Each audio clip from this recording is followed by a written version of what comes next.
So one time I had just done this Bugatti Type 50S, which is a full big Mm. car, not like a sporty Grand Prix car.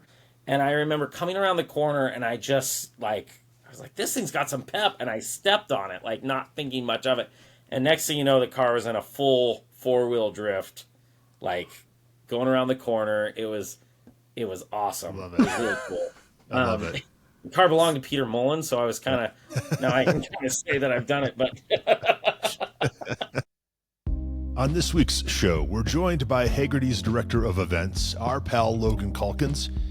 Air Water, Motolux, Radwood, the California Melee. You know, those events. Logan's a great guy with a ton of stories, and you do not want to miss this one. Join us as we drift a vintage Bugatti, find an incredibly rare Daimler Double-Six in a field, and surf the warm, radioactive waters. It's That Car Show. Well, welcome back to That Car Show. I'm Lindsay, and I'm here with Dan and Ryan. And Hey. tonight we have a good friend of mine, Logan Calkins, who is the Director of Events for Hagerty, joining us. Hi, Logan.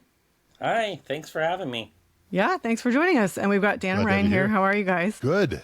Although in Denver, I think it was 80 today, and it's going to be 35 tonight. So it's So How long just today? keeping you on your 80 in toes, huh? Seattle. that's right. Yeah, I think we had the heat and the air on in the same day. That's like when you're standing on the equator. You're like, all right, I got a foot in each. We're good. Right? Yeah. I live in San Diego, so it's just always 75 here. God, yeah. Wow. Yeah, that's the life. It's like the San Diego equivalent of the It's Always Sunny, but like it really is. Right. The problem is you just complain when it's 5 degrees one way or the other. So Right. same problem, just different. It's rough. It's rough. Yeah, it's just a narrower margin. Yes. Yeah, your tolerances get much closer together. Absolutely. But it's so nice to have you join us. It's great to see you. I haven't seen you in person in a bit. I heard we missed each other at Aaron Ashton's Fast Saturday, the last one. Yes, I had something else come up at last minute, so unfortunately I wasn't able to make it, but I know.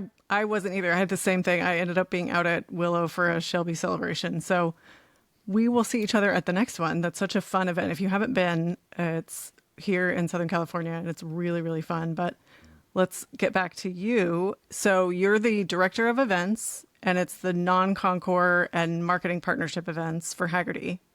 And correct, you yes. have been at the company for 10 years, started in a different area. So maybe you can share kind of what your path was at the company and what that means now in terms of like, how do you manage these giant events and put on such amazing experiences? well, I have an amazing team. That's how I do it. But no, yeah, I started at Hagerty 10 years ago. It was a much smaller company back then. I think there was 600 employees when I started, which only about 15 to 20 of them were outside of the home office in Traverse City. Oh, So wow.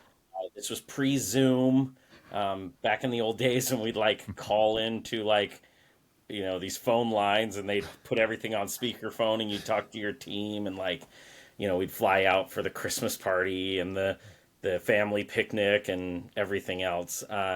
No, I originally started with Hagerty in their private client services department. So I handled all of our top tier clients from everything west of the Mississippi. So the whole entire western half of the country. So That's quite a territory. travel around, meet with people. I used to tell my kids I was a professional cocktail party attender. Because that's pretty much what I did. I did that for about 6 years, and then got really into vintage racing and found that was kind of a cool little area in the company. And I was racing my little Austin 7, at the Monterey Historics and such, and that kind of evolved into a role in our motorsports department. So, Yeah. exploring a lot of our track partnerships and track insurance and such, and that rolled into more of our specialty products, like our non-car products, so motorcycles, trucks, vintage camper Oh, okay. trailers, things like that. And I did that for a couple years, and then I made a big shift over to our events team. And the first week I was there, they said they put me on all these meetings for a thing called Motorlux, And I said, what is Motorlux? And they go, oh, that's McCall's. And I said, oh, okay. And they said, yeah, you're putting it on in 6 months. So we Wow. built our team and we did it. So That's amazing. Yeah. Nothing like jumping right in, trial by fire. yeah. So yeah, no, it's been a really fun journey. Hagerty's been a great company. It still feels like a very small company, and as you guys know, it's become very large. But it is still very much a passion-driven company, and it's been a lot of fun. We get to be creative and do fun things. So Yeah, I know. Well, and so you and I originally met when we worked together on some of the events at Hagerty, and that was one of the things, when I look back on my experience, I mean, the team really made the whole thing because it was just such a fun group of people, super talented, hardworking, and like you said, you deliver these incredible events in 6 months, apparently. Which yeah, is and amazing. originally it was kind of like, well, I like these things, so I just threw them into the event, and you kind of hope that other people have the same taste as you. I think this year they said, hey, you've had an off-road section in the event every year, so maybe we don't do off-road this year. So Maybe occasionally mix it they up a little remind me to bit. dial it back a little bit. Right. So that's where the writers come in and you're like, okay, so we still want off-road, but what are we calling it? How are we changing what the label is so that people will think it's different? It's Overland, Absolutely. isn't it? Right. I'm like, that's where you go and welcome to the overlanding, which we've never done before. That's right. We did overlanding, we did body cars. There you go. Yeah, that's, Yeah. You're like, we may have Sorry. run out of Sorry, labels. Texan. That's So so Logan, funny. you seem like one of those guys that just has the perfect job. Like you're the perfect guy for the job. I mean, there's some of us looking on, with more than a little envy. Did you grow up with cars? Like what was that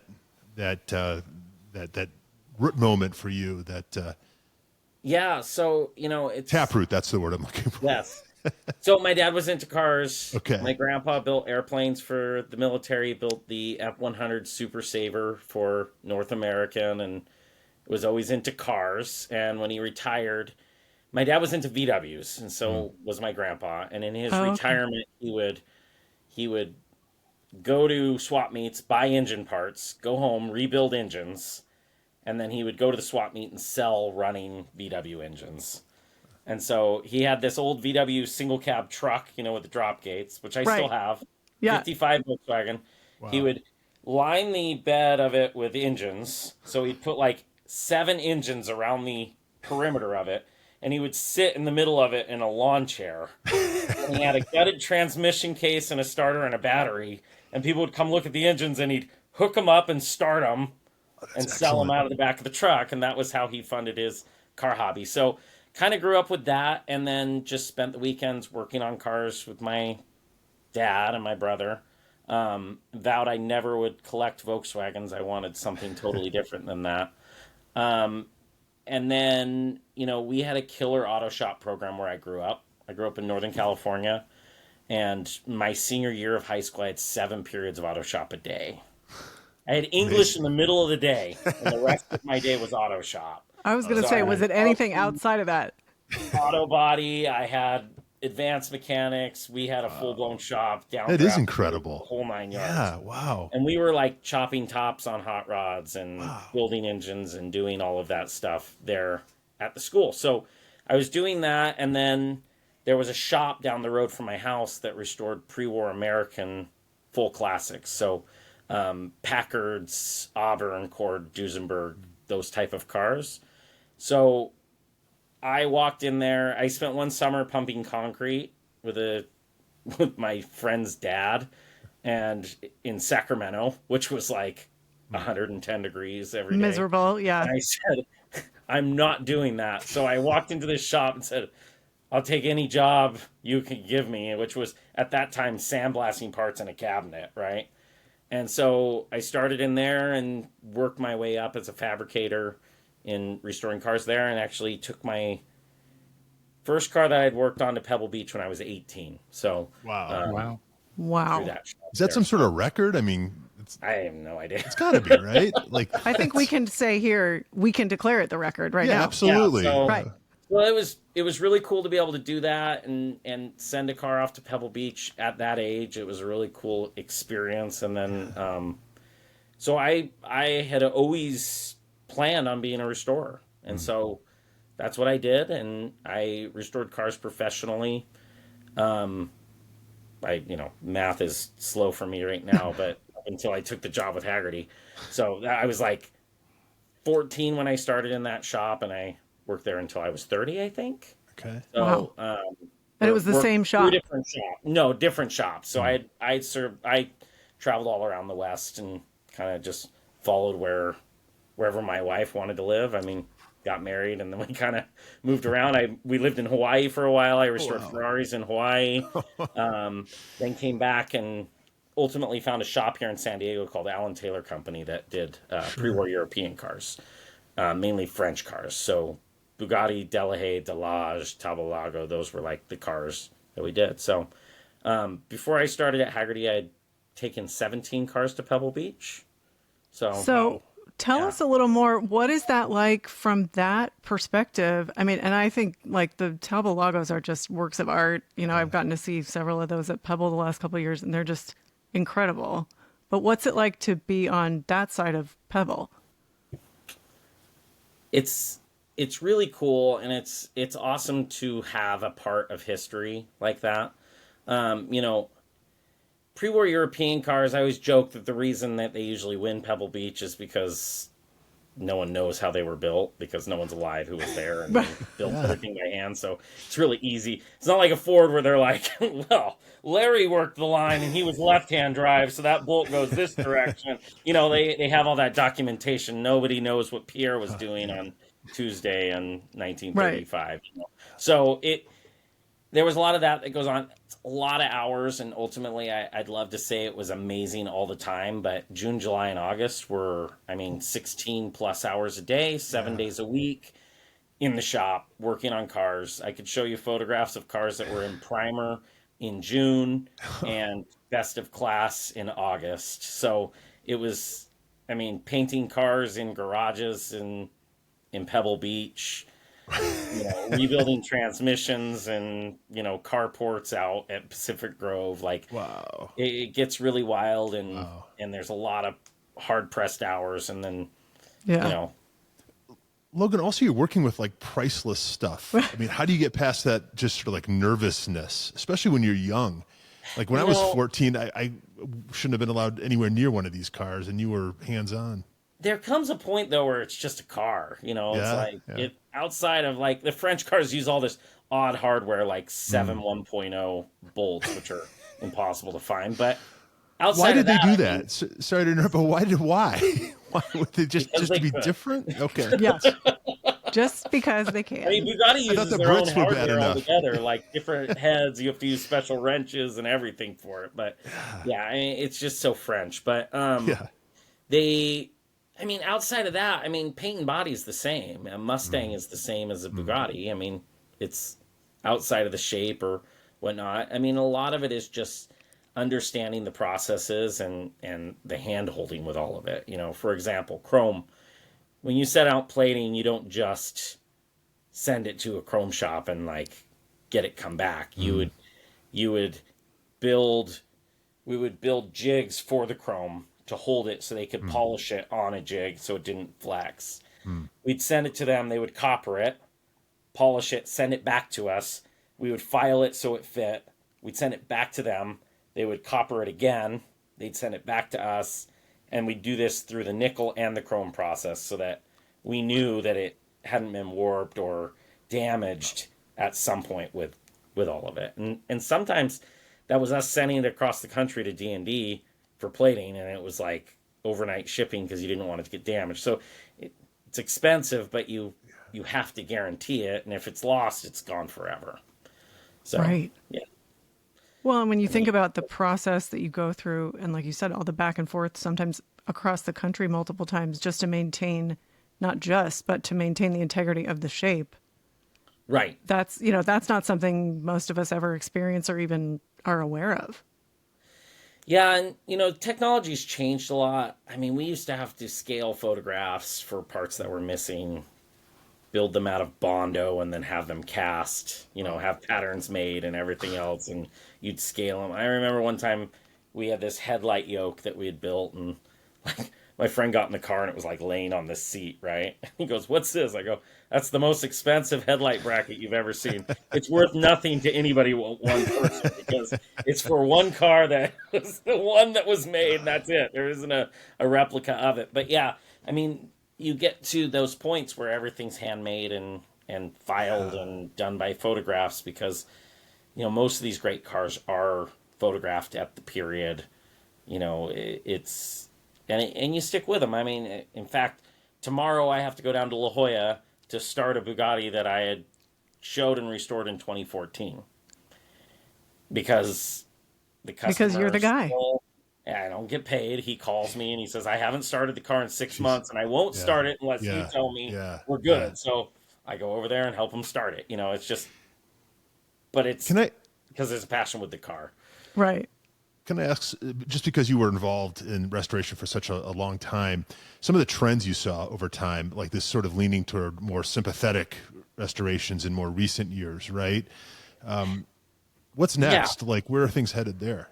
It is quite interesting that you mention that, because you do see these trends of like, we're undoing things that restorers did in the 80s and 90s, and I know like the 300 SLs have this whole thing of like, there was one guy in the 80s who would polish all the intake manifolds, right? Because that's what you did. If you wanted to win a car show, you made them pretty and shiny and blah, blah, blah. Right. And now people are going back and like beating up the manifolds to give them that cast look, because that's how they're supposed to be, right? There also comes a point where so many of them are modified that it kind of becomes unclear what the real thing looks like. So we do have that where, like, for Bugattis never had any chrome on the chassis. It was all nickel plated. Okay, so it tarnishes. Well, chrome lasts better than nickel. Right. So, and good luck finding somebody who wants to just nickel something. Everybody, you send it to the chrome shop, they chrome plate it. So you have to kind of go through this whole process of like, I can tell you, I've stripped chrome off of bolts and sent them out for electroless nickel. People thought I was insane, like perfect looking hardware. I'm like sending it out for, subpar product, but that's the proper way. So we are getting back to this like more pure restoration, but the preservation cars and all that, I think it's a really great thing. I will tell you that the lines are blurry on like, oh, well, this is a preservation car. It's like, I'm sorry, if the car's 80 years old and it's been maintained up to this point, a lot has been changed or replaced. A lot of the hardware is missing. But that's okay, because you're keeping it going and you're keeping it within the spirit of it. And I think that that's great. I think that we should move that way. I'm a huge fan of patina. I drive a 73 Land Rover Series 3 that looks like it's just been through war and it has no roof, and it's my daily driver. I drive it every day. That's excellent. That's excellent. It's beat up and it's got the tall, skinny tires on it, but I love it that way. I love that I can throw my kids in it. Dogs jump in it. I don't care if it's scratched. I just use it, So, I think that stuff's kind of cool. The other thing that I love now is that people are starting to appreciate the story. Yes. As opposed to like the originality. Does that make sense? Like, absolutely. To me, a car that was repainted in the 70s because, the guy's wife hated the color and then he painted it for her for this, that's more a part of the story than like taking it back to the original because that's what it was done, right? Right, like making sure it was how it started. Yeah, right. I mean, I think that's what draws so many of us to the car hobby is the story and sharing all of our stories with each other too. Right. So yeah, I remember one time when I was in high school, there was these chicken farm barns that were like, there was always a legend that they were full of cars. We drive by them every day. Those are full of cars. And you go, no, who knows? Well, it turned out that the owner of Ford Obsolete in Sacramento did own these, and they were full of cars. No. And they sold them all at auction one day. And I remember there was a 50 shoebox Ford Barris Brothers Custom that was unrestored. Like in perfect, like barn find shape, and it was up for auction. And I looked at it and went, "Who would buy this? You'd have to spend all this money to like restore it like back to what it was." Yeah, to get it where So you'd want it. it's wild how that works. But yeah, things are changing. I think that it's going for the better, but it is getting difficult. Yeah. People aren't around. People don't remember what happened or why you would do it, or Yeah. and the values change all the time. I mean, Yeah. Oh, yeah. When you look at that, and depending on kind of who, like, as the generations move through, like what their reference points are and disposable income and all that. And so that brings up a question I had, especially with like some of the French cars, how much documentation would you have access to, and how much did you rely on that and the photographs? What part did that play in the restoration? so fortunately, Bugatti kept a lot of records. A lot of the cars.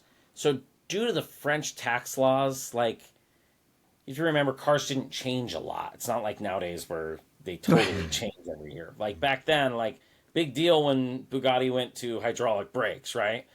Well, I didn't want to buy a new car, but I wanted hydraulic brakes. The rest of the car was the same. I would send the car back to Bugatti. They would change the brakes and put a new body on it for me. To send it to another coach builder. I am tired of my sedan. I want a roadster. Like, I just send it to a coach builder. They build me a new body, and I don't pay taxes on a new car. I just change it. Got it. So there would be documentation that would happen, and it did happen quite a bit. These bodies would change. Cars would be updated. The war, we lost a lot of cars. A lot of things kept, Right. Nazis kept great records. Right. And the club does have those records. Wow. They're not public to the world because of certain The laws history. that surround those, Yeah. but you can talk to the register. He can give you pieces of information. Fascinating. And so you can kind of track where these cars went. There's usually some sort of part of its history that's missing. The Got it. other thing that's kind of interesting is that there's a lot of books written that can be great, but it also, if there's a misinformation and it's printed and it's like, you have to go back and try and figure out how did they reference that? How did they know? Because at the time they were just weird, quirky old sports cars, Yeah. right? Like, Right. it's not something that was a big deal. This would be like documenting an S-Class from the 90s. Right. Right? Like, if I was writing a book about S-Classes in the 90s, people would be like, why? Right. It's one of the, you don't understand the significance, or the like, why would we go to the trouble? Like, who cares? And then Oh, you until we just get, wait. right. You just wait. I mean, you never know. I have a 912. Everyone, 15 years ago, people would go, what are you doing? Right, Is it a like, parts why? car? Or like, why would you have that, Yeah. So, you just never know. And so, yeah, it is interesting. But the clubs were big. That's something that I think is sad now, is the clubs are not as valuable. Right. I think that people have moved away from that. It's more Yeah. social clubs now, less hardcore documentation. It's a great point. And all of that. So, that's the stuff that does a lot. But the internet is great. I mean, you can start tracking all this stuff, and pictures are on the internet, and you can really start to figure things out, Right. Well, and I experienced a bit of that when I was reviewing the Concours car information, like for the Amelia and the Detroit Concours. And I mean, the internet is an unbelievable tool, and the rabbit holes you fall down, and you kind of get, a piece of information here and a piece of information there. And like one of them, it turned out the car I was trying to confirm was down the street from me. Like, you just, it's wild, like the stuff that you find. And so, like you mentioned, the rebodying. I mean, I think that's such a foreign concept for today. But when you read some of the profiles of the Concours vehicles, that happened all the time. Yeah, and it is interesting how that can drastically change the value of a car as to when Right. it was done. It's like, was it a period rebody or was it Right. a not period rebody? The funny part is why does it matter? Somebody built a body, out of ash frame and aluminum hand shaped. Like, does it really matter if it was Pierre Right, in France or whether it was John in Minnesota? Yes, value wise it does, but at the same time it is the same craft and everything else. So yeah, but Yeah. they're in the in the early 2000s, you would never restore a four-door, car. You would rebody it to something better because that was just the way that it went. Those turned into parts cars. So, do you think with EVs and all that and this sort of skateboard chassis and all that we'll ever get back to any sort of coach building? Like, will there be an opportunity for that among like the elite at least? I think that they're pushing for some of that. The tough safety regulations are what are really difficult. I mean, I read a whole bunch. I had ordered one of the first Broncos, and I had read, they had to go back and forth with the safety.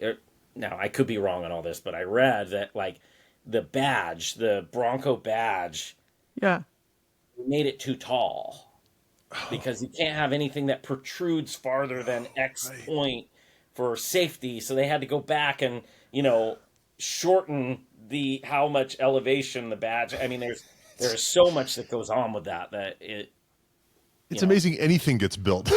Right.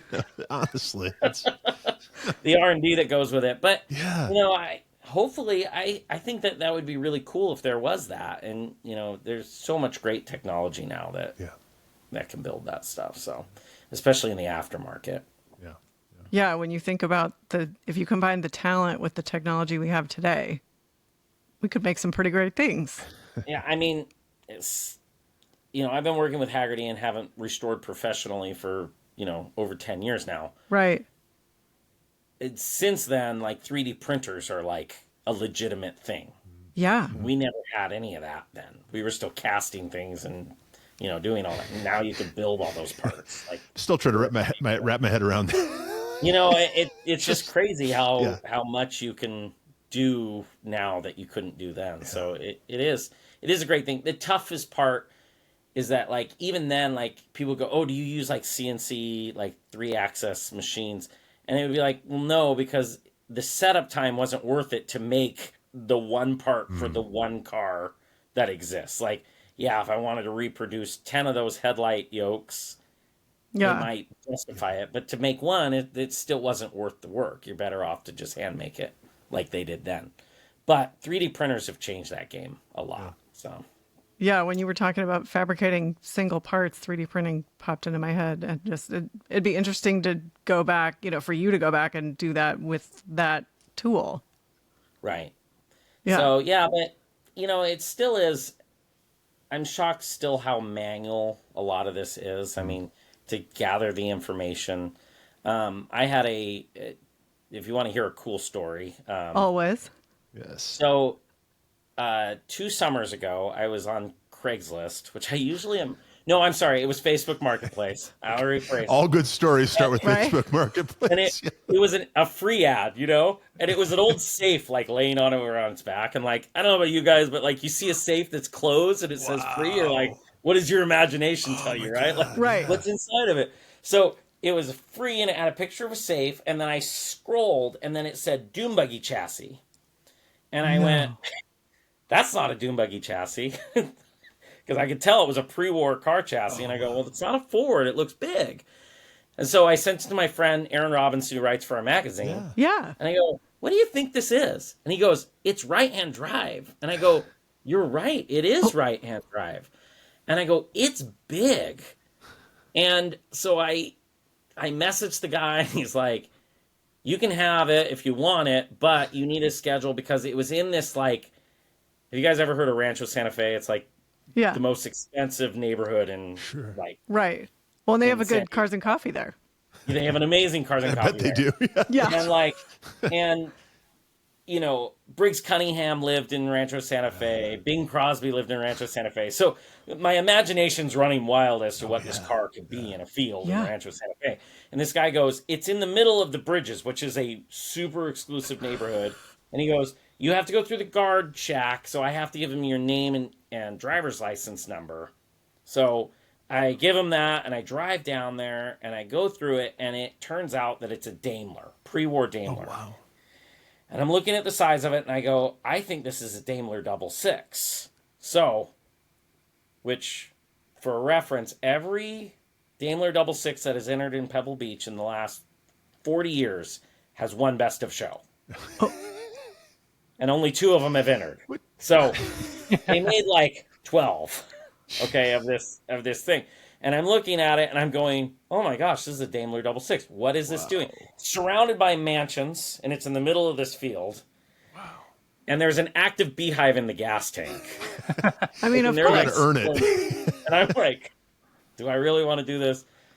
Couldn't get a beekeeper to come out there because of the whole gate situation. I had to buy a beekeeper suit Shut up. and a smoker, and I was watching YouTube videos on how to relocate the hive and the whole 9 yards. So I do this, I get the thing out, I put it in my backyard. My wife's like, what are you going to do with that? And I go, I don't know what I'm going to do with it. It's going to live here for now until I figure out what it is.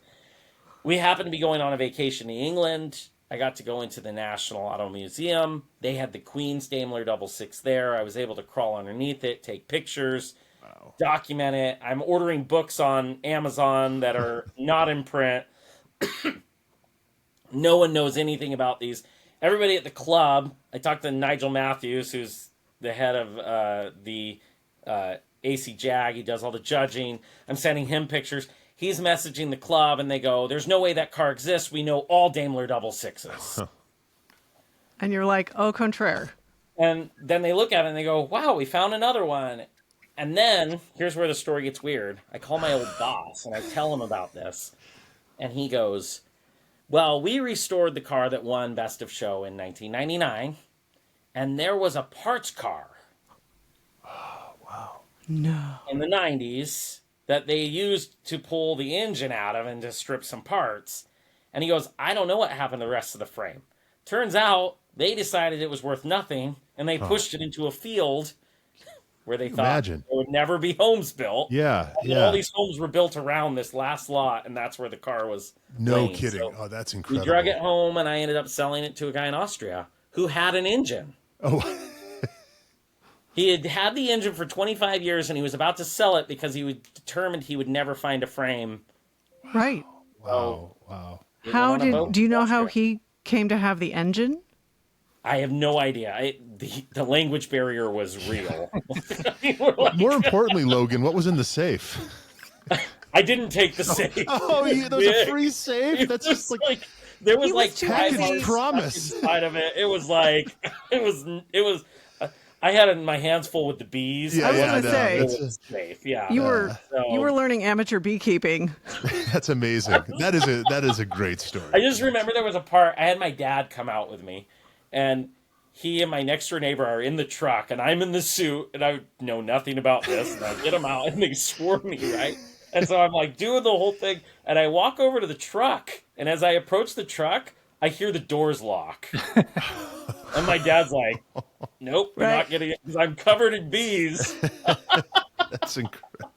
That's incredible. So we had to pull the frame away, and luckily the bees got off of me and everything else. But I go, I just live here now. My dad's going to leave. And right. It's just me and this Double-Six, I guess. Yes. Cars really bring fathers and sons together, don't they? That's but people would go, well, are you going to restore this frame? Like, this is a car that I could take to Pebble Beach. And it's like, well, no, because that's a $500,000 restoration, even if I did it myself, because I'm going to have to cast a block, and I'm going to have to do, these parts don't exist. And you're talking, huge undertaking to do it. And quite frankly, who wants a giant? I mean, this car was 6 feet long from the hood, from the firewall to the grill. Wow. Wow. The engine part was 6 feet long. That's incredible. And this was a short wheelbase with a 12-foot wheelbase. So you imagine the car that it didn't have a body; it was just a chassis, but it had all the wheels and brakes. It's the sporty one. Yeah, this is a sporty 12-foot wheelbase. Right. This one really corners. That long wheelbase, not so much. Logan, it's amazing that these things are still out there, that there are still barn finds to be found. But they're out there. I someone here in Denver the other day said, I was driving down the street and there was a garage door that was open that's never open. And inside was a Carrera GT with boxes on top of it, plywood leaned up against it. So people are still making barn finds. They're still, it's incredible, but it's. I always say that, boxes behind and on top of cars are the death of cars. Yeah, what is that? Because Yeah. it's just when I remember there was a 30s Willys Overland that was in the garage next door to my in-laws, and it had been in there for 20 years. And she told me that their pool house had flooded, and they moved everything out of the pool house into the garage, and they packed in the car, and then it never moved again. Right, that was And then it. the husband died, and because it was just too much of a pain to move the stuff, and then the car gas goes bad, and then you don't start it, and then they just stay, you know? Yeah, and like you said, it's enough of a barrier, and you go, oh, it's just too much trouble, and then before you know it, 20 years went by. So that's why in my garage I have a nothing behind the car rule. Like, Nice. you're not allowed to pack cars in even if they don't run. I like it. I feel like that's a good life guideline. Well, and so you mentioned your cars, and one thing I did want to ask you about is, have you joined, I know your team is very fun, and there has been a steadily growing flock of rubber chickens. And so I wanted to know, you mentioned chickens. I want to see, have you joined the flock? I do. Yes, I have one. She's somewhere. My kids steal it. So, yeah. And what is yours mine named? is actually a boy. Mine is Fabio. Oh, Fabio's yeah. yours. Okay. Yes. So, I do need to actually pack that before I head out to the Milan Right. next week. It's coming up. Yeah. But so that also, I mean, it might what's be the this? silliest segue to date, but you mentioned your 55 VW single cab pickup. So was that vehicle, would it have been subject to the chicken tax? No, That is a because segue. that was pre-chicken tax. The chicken tax came in, I think, in '68.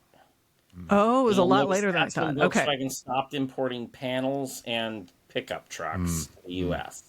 was the Okay. chicken tax. So mine was pre that, and mine is registered as a truck. So it was, okay. Yeah, the chicken to tax throw- came in afterwards. Just need to throw a couple seats back there, you know? Right. Good, yeah. Yeah, So that's what Ford did. That's what a lot of the Subaru did, manufacturers yeah. did. Limousine. The 6 Subaru Brats still out there all reside in Colorado, I'm pretty sure. So it's Yeah. That's why they had seats in the back. 5 They're of them are in Boulder, most likely. This is You not know, a that light was truck. the Forerunners were a similar situation Yeah. early on. They had a That's why, yeah, the early ones. So what is in your current fleet? You mentioned the VW truck. You said So I you're have- the guy that brought the VW to Air and Water, which I love. Yeah, so I have my grandfather's 55 Volkswagen truck. So the one that he was starting engines in the back of, and it's So that's awesome. all beat up and slow and, got a nice patina on it. So was it Dove Blue originally? It was Dove Blue originally, and my grandpa painted it metallic forest green at Earl Scheib in 1980.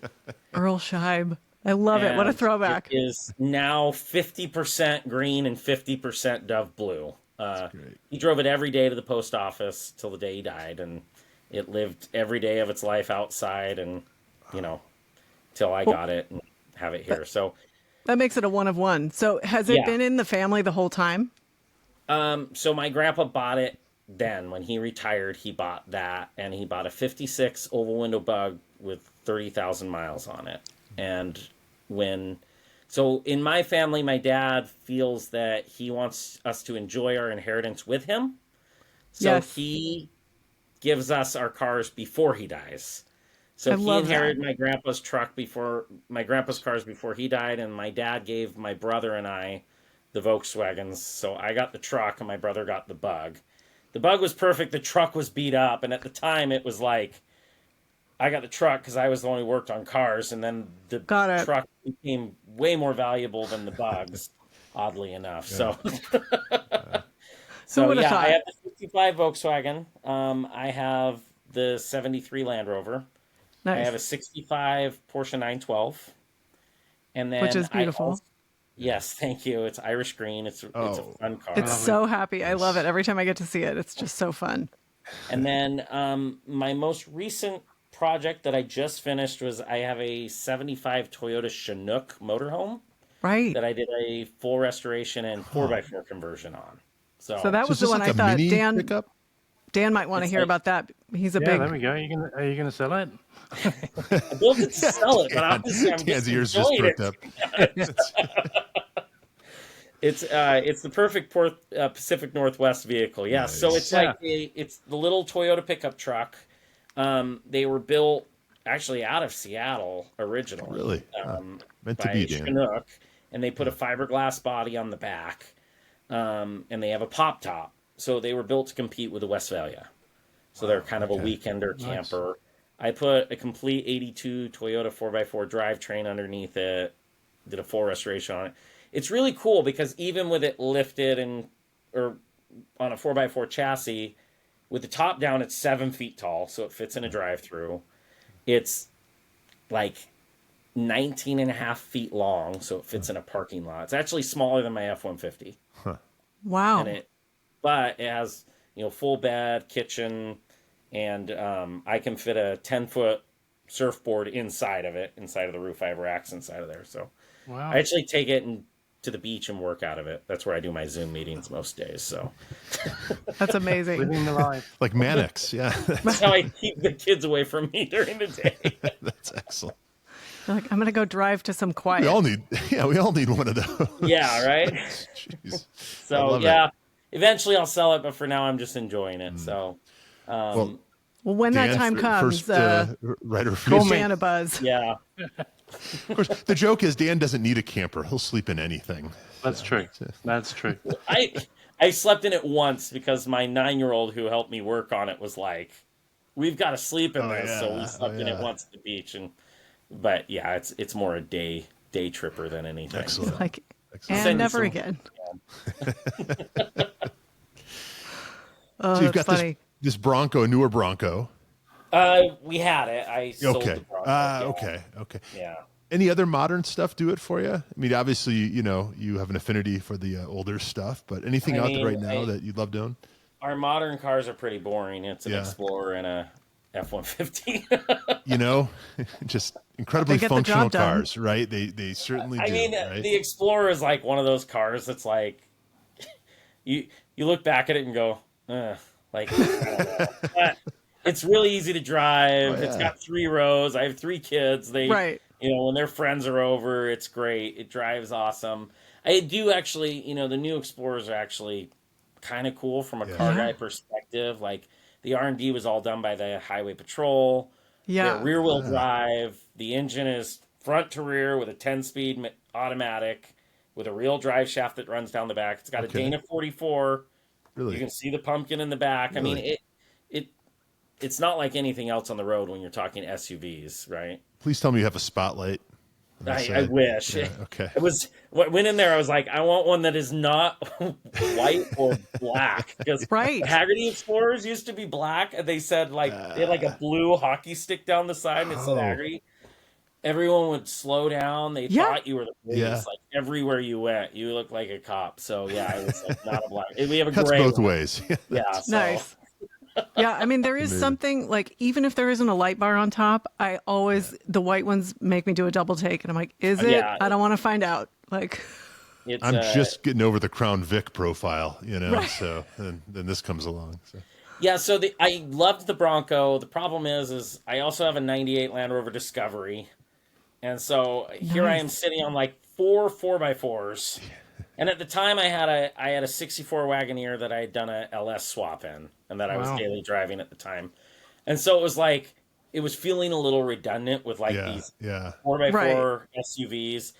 And then the issue is that like love the Bronco, but like making payments on a car that like hurts your back after you've been driving it for an hour and you can't talk on the phone because it's so loud with the top. Yeah. Was like, I couldn't. And I drove it for a year. I put 28,000 miles on it and I sold it for the exact same price I bought it Nice. for. well, 'Cause I that's was a one of pretty the first sweet. ones to order it. So it was like free car for a year. So yeah. Nice. Let's talk about that Discovery. So that would be a Discovery 2? Discovery 1. Oh, Discovery 1. Was that the last year? 98 is the magical year. 'cause Yeah, it's 4 okay. liter. It's the end of the Disco ones.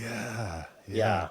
My folks had I a actually Disco. really love that car. Oh, I think They're those great. things are great. I think they're absolutely future collectibles, classics, anything with the Oh. safari window is cool by me. It's Yeah, what's funny about the discos? Sorry, you're gonna get me to nerd out here. no, is no, that, I love them. That's the whole point, right?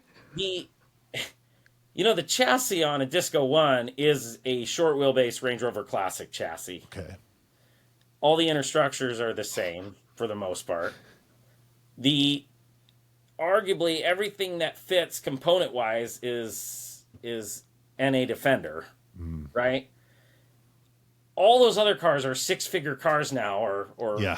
high 90s. And then the Discovery I bought for $1,000, and it had shiny paint and no tears on the upholstery, right? Like,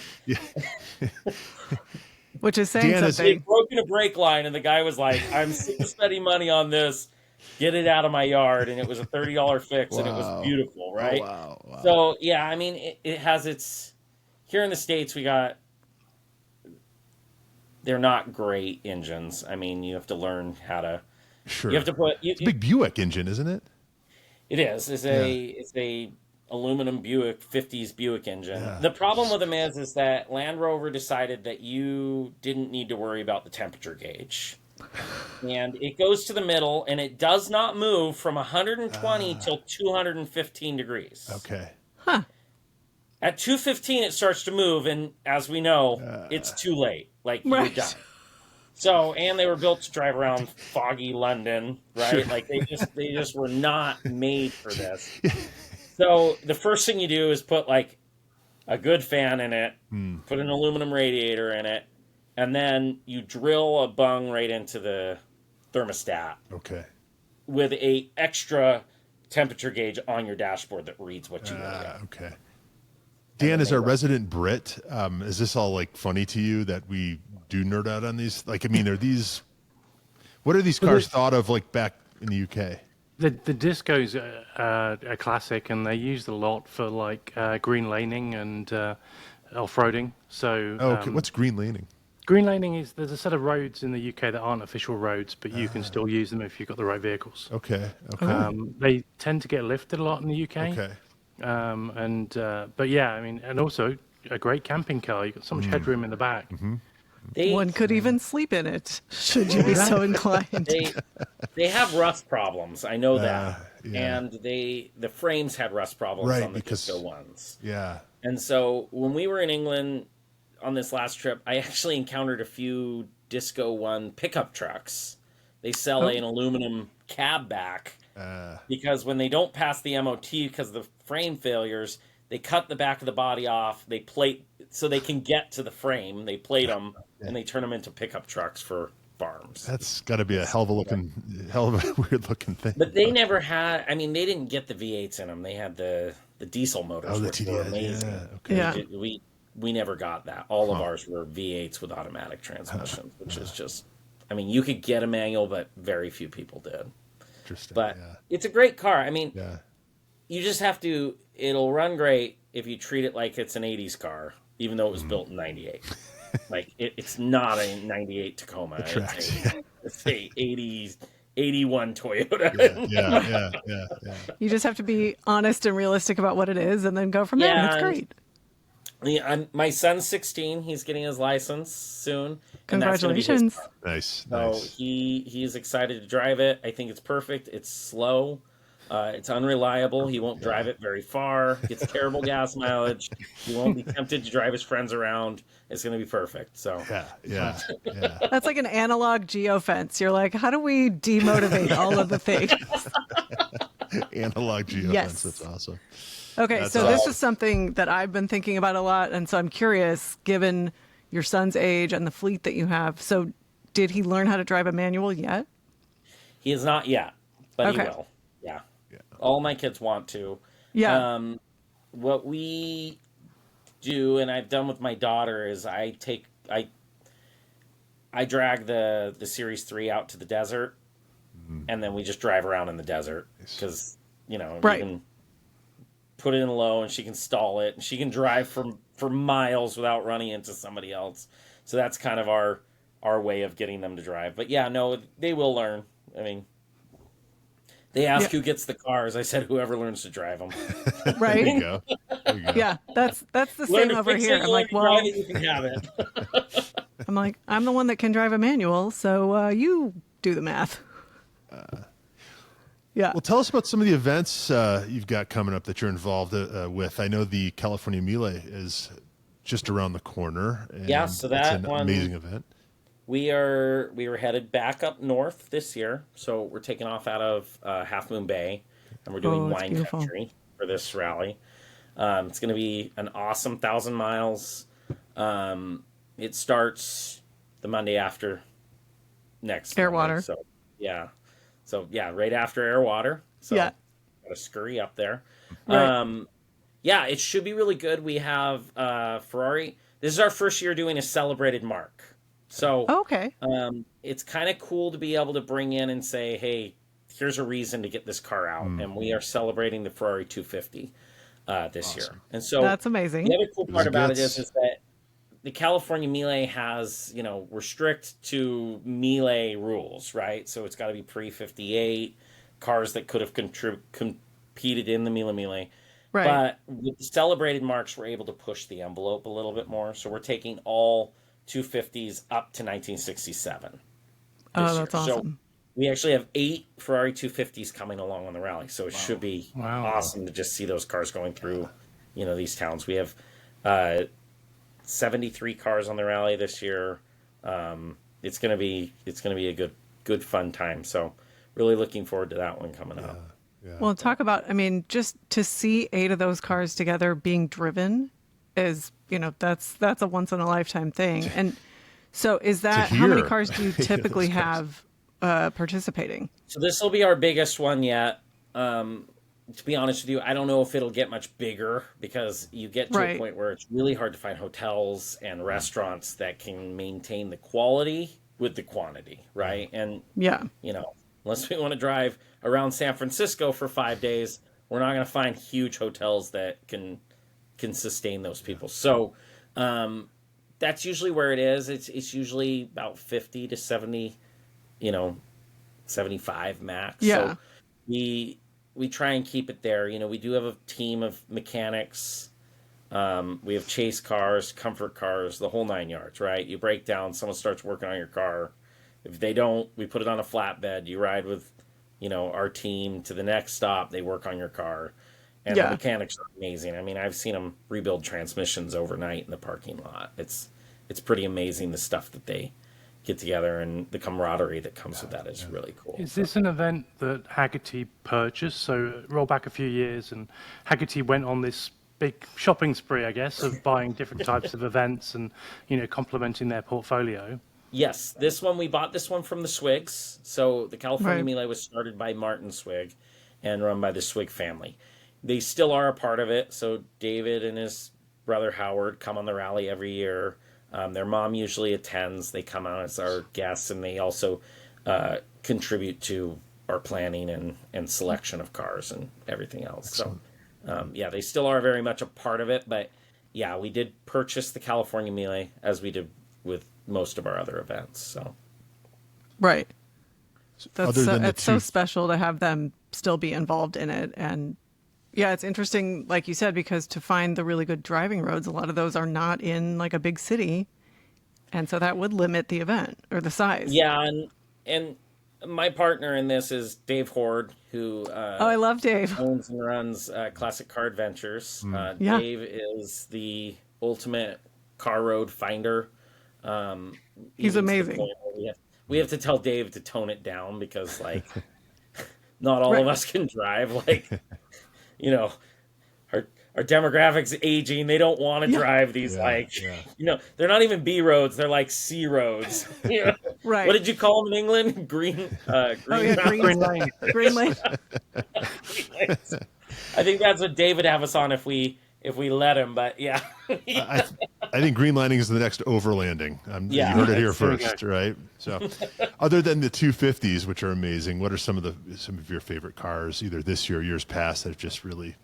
We always have a great showing of pre-war cars that show up that are just phenomenal. There's I think it's a 1923 Lancia that comes on the event every couple years. I remember one year we were going up Palms to Pines Highway, and I was driving up, I get the chase car. Unfortunately, as part of the organizer, we don't get to do the fun Which is stuff. what? Which is probably something really cool. Well, last year was a Lucid, so we had Lucid on it. Oh, We had nice. Alphas as a sponsor, so we're doing that. Sometimes it's Ooh. the Chrysler Pacifica minivan. Oh, Hey, Depends on what look you're hauling. out. But this guy with the Lancia, his wheel came off, the hub fell apart. Oh, He spun it around. We got it on a tow truck. He took it back to the hotel. He made a new hub from parts that he bought at Ace Hardware. He's welding in the Ritz-Carlton parking lot in Palm Springs. And he's back on the road the next day. That's and he's amazing. working on it himself. And so, yeah, there's always, a couple blower Bentleys and, some great cars. Obviously, sometimes we get the little Fiats and, the cars that are super slow and the guys are leaving early in the morning and getting there late at night. But that's what makes it pretty magical is that. It's not like, the Copper State, that's a high-speed rally. And if you're not in a car that can do over 100 miles an hour, it's really not fun. This rally is a lot more leisure and fun. So sort of the holistic showing of cars, That's really cool. Well, we look forward to seeing pictures, especially the 8. We'll be posting, so follow it on social media for sure. There'll be some really cool stuff that we're going to have coming. And if you're in the Bay Area, watch out for some old cars coming down the road. So we'll be around. Yeah, talk about an amazing surprise to stumble across that, as you go about your day, right? So I have you mentioned vintage racing.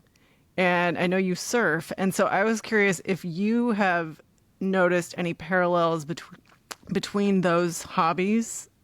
And if so, what? Yeah, I've always loved the intersection of surfing and cars. I'm really into vintage surfboards. This board back here is actually a copy of an old Dale Velzy board that I have. Dale Velzy actually was super into cars. He built hot rods. He had a 300 SL in the 60s. He was moving and shaking and all of that stuff. So cars have always been a part of it. Obviously, the Woodies and that. Yeah. But, there is always kind of an intersection with that. I used to have an old Falcon station wagon that I used as a daily driver, and it had boards on the roof all the time.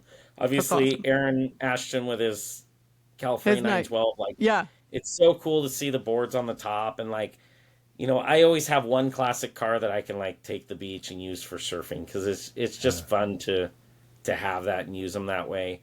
Yeah. Huge resurgence in, old Ford pickup trucks, the old F-100s.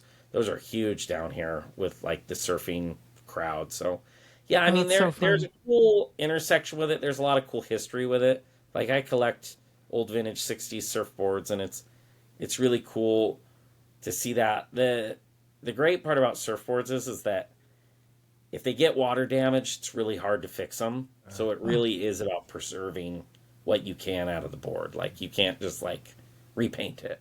You have to repaint the board. So it is kind of cool to have that history with them. So yeah, that's really interesting. And that's different, obviously, very different mindset kind of with cars in terms of how you treat them. And you're right. Especially in California, Hobie was based here and he was one of the pioneers. And like you said, the Woodies and all of that. I think that was one of my favorite photo ops at Luft in the fall was Aaron's car with 6 or 8 surfboards strapped on the top was just so fun. Right. Well, and, there is this cool intersection. Have you ever heard of PetroSurf? No. In Germany, I think. So it's a friend of Patrick Long's, but they go to this island and they do this Porsche surfing event. And that sounds amazing. Ferry there, and it's this whole thing. I really want to go to it. Wow. There's also a great event in August. It's the second Wednesday in August, and it's called Big Wednesday, and it's a VW surf event at San Onofre.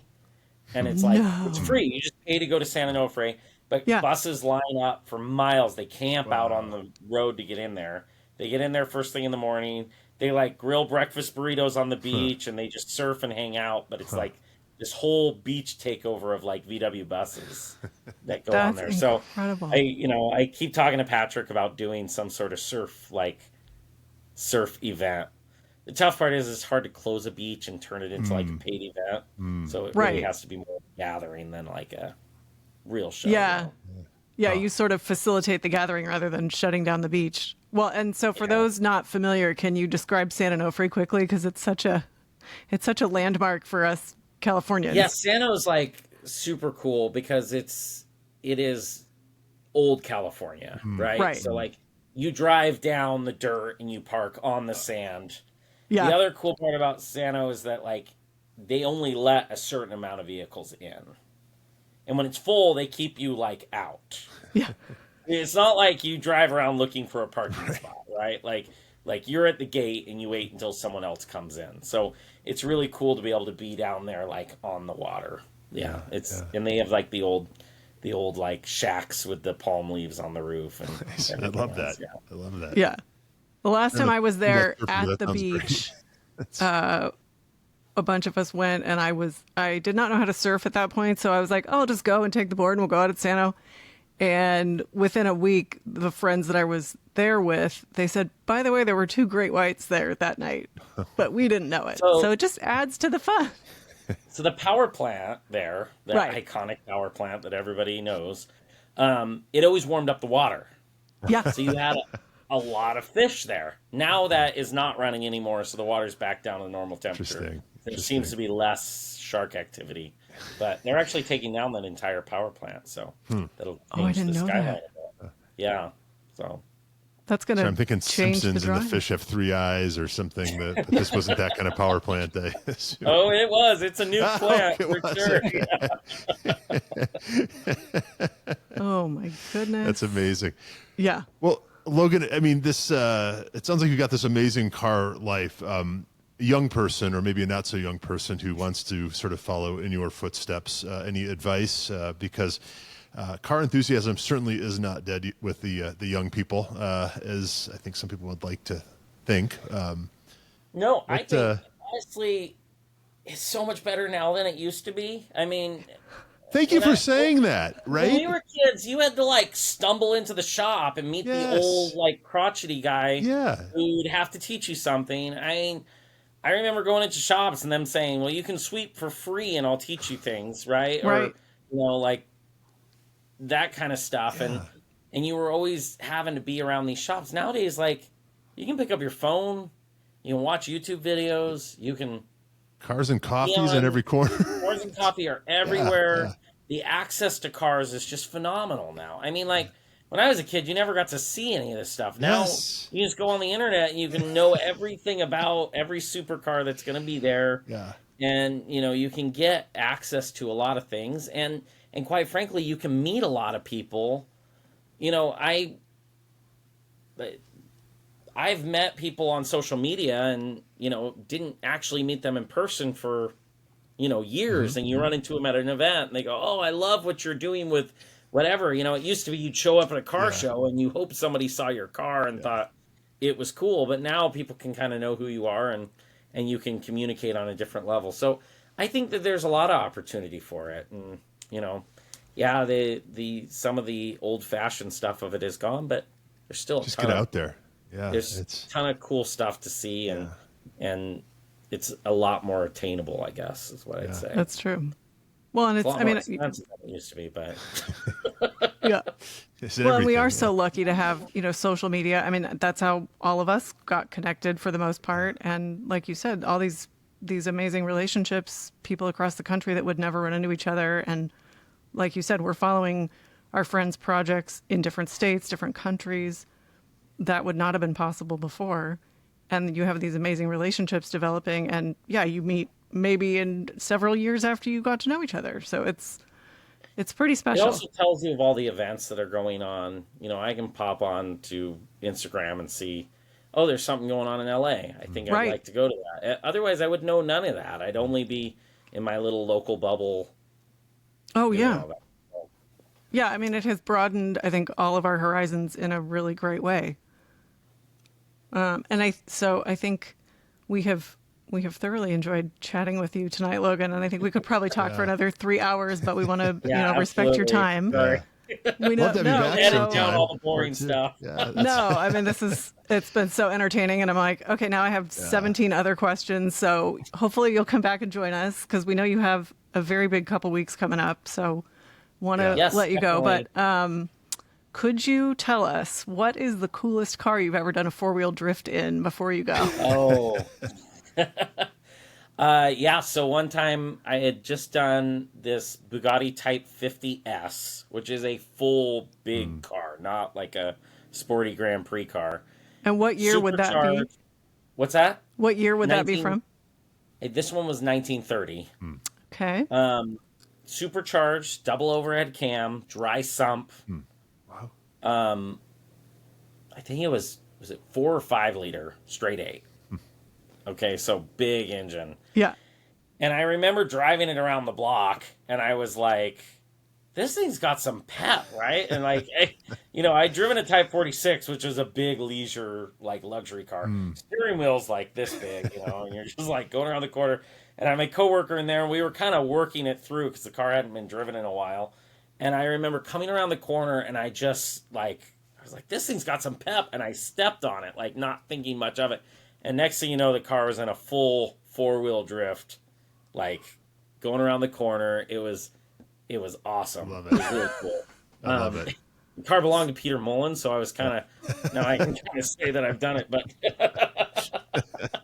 Well, you can at the safely time share it that was story cool, now. Like, whoa, maybe we should have done that, but no, it is amazing. The technology has changed so much, but some of that is still there even that early on. So Everyone's always looking for a niche, right? Car YouTube. I'm thinking drifting pre-war cars. I mean, Will it Pre-war drift? cars. There's actually a guy who just does that with an Austin 7. And he drives it in the winter, and he just does drift There you go. videos, and he's got 1 million followers. Like, people just love watching him do donuts. I'm going to have to go look that up. Yeah. Logan, can we ask you where to find information about Hagerty and its events? Yeah, our Hagerty website has that. We've got a tab on there for our events. We've got a lot of great events coming up. Motorlux, our tickets go live tomorrow, Friday the 18th. So Yeah. we'll be looking forward to getting our tickets out there. And we are taking applications for vehicles right now. So we've got Some green great laning cars? there. What's that? Some green laning cars, maybe? Yeah, yep, absolutely. It's a hell of No, a we party already too. shot, It's highly recommend Yeah. it. Highly recommend it. So It's is the there, best way to kick off the week, isn't it? Yeah. Yeah, Motorlux is such a great kickoff. It's, it's so sparkly and colorful and just joyful. Are there particular types of cars or a theme of vehicles that you're looking for this year? So we have a few cool classes that we're doing. We've started honoring a coach builder each year. So we are doing Bruno Seco, who is the chief design for Mercedes-Benz.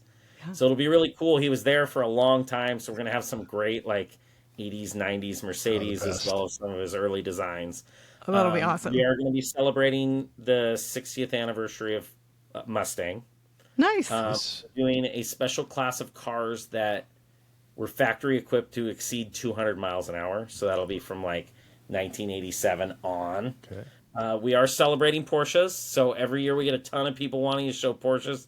Right. So we're doing a class called From Stuttgart with Love. The cool part is that we always try and do a curated display with food and everything else. So we are doing German food Nice. and beer steins and things like that along with these German cars. We're also doing micro cars. So that should excellent. be fun. Excellent. And another really cool one, we're doing a special display for motorcycles called Mods versus Rockers. So we're going to have the scooters and the cafe racers together in a cafe scene. So it's kind of That's a excellent. Epcot feel where you go around Right. and you do the food with the cars with the they're there along with the jets. It's at night. It's a cool party. Yeah. We're doing some really cool stuff, and it's not to be missed for sure. So Excellent. Yeah. Can't wait. Well, I think that's one of the things that really sets Motorlux apart is, you and the team do put so much attention into delivering a really unique experience. And like you said, even within the event, you can have 5 or 6 different experiences, however many themes you have, but it's a one of a kind event. Yeah. And not to be missed. So go get your tickets. yeah, Go apply to put your vehicle display in. You want a behind the scenes cool fact about Motorlux? Yes. That entire tarmac is an airport by 9 a.m. the next morning. Incredible. Yeah. Wow. So we set up that entire event, and it comes down in the exact same night that it goes up. So everything, you go back the next day for the Broad Arrow auction, and guess what? There's planes there, not cars, not carpet, not bars, none of it. So it's all one night. We don't get a lot of sleep that night, but yeah. No. I can't imagine. Yeah, I mean, that's a feat in itself. Never mind the entire event that you put on to restore it back to an active runway is, It takes us all year to plan it. It goes off in one night, and it's back to nothing the night afterwards. So right. Amazing. Blink and you missed it. Yeah. busy on it. So. Well, you are very Logan, good at your job, Logan. He's amazing My at his team's job. really good at their job. I couldn't do it without them. I mean, we all work tirelessly. So Sure, I'm sure. Yeah, you have an amazing team, and you all work so well together. And the rest of us really appreciate the fruits of your labors. good. So where can we find you online to follow along with this super unique fleet and all your adventures? Oh yes, at Logan Cal is On Instagram. my Instagram handle. Yeah, I think Nice. I have Facebook too, which is probably the same thing. I don't know how to look myself up on Facebook, but really just keep it for my parents. There you go. Somehow they see those posts. I don't know how it works, but yeah. The only thing I do on Facebook is Marketplace, obviously. Right. We should all be doing more marketplace. Yeah, Start searching Well- for free safes tonight. right. Well, Logan, I'm thank you sure so the much safe's for. still there, Ryan, if you want to What's go. oh I mean, yeah. 1,200 pounds. There's a beekeeper outfit you can buy, and they're going cheap. I go when you can borrow. Yeah. I love Yeah, it. the beekeeping listing is right next to the one for the safe. The best part is that last month a swarm of bees made a hive in my backyard under our doghouse. And I was equipped and ready for it. So we've used we it go. twice now. So We should all have one hanging in our closet. yes. I love it. I love it. I love it. That's you're like. Thank you, Logan. Never thought I'd say this, but I am ready to address this situation. Well, true The best. enthusiast and amateur beekeeper Logan Calkins, Yeah. thank you so much for joining us. This has been really fun, and we look forward to seeing the pictures. And thank you to all of the listeners and fans and friends and supporters that have downloaded and listened and rated and sent us all the love since we debuted. We really appreciate it, and stay tuned for more. And don't forget, always be driving. This is That Car Show, and we'll see you next time. Thanks.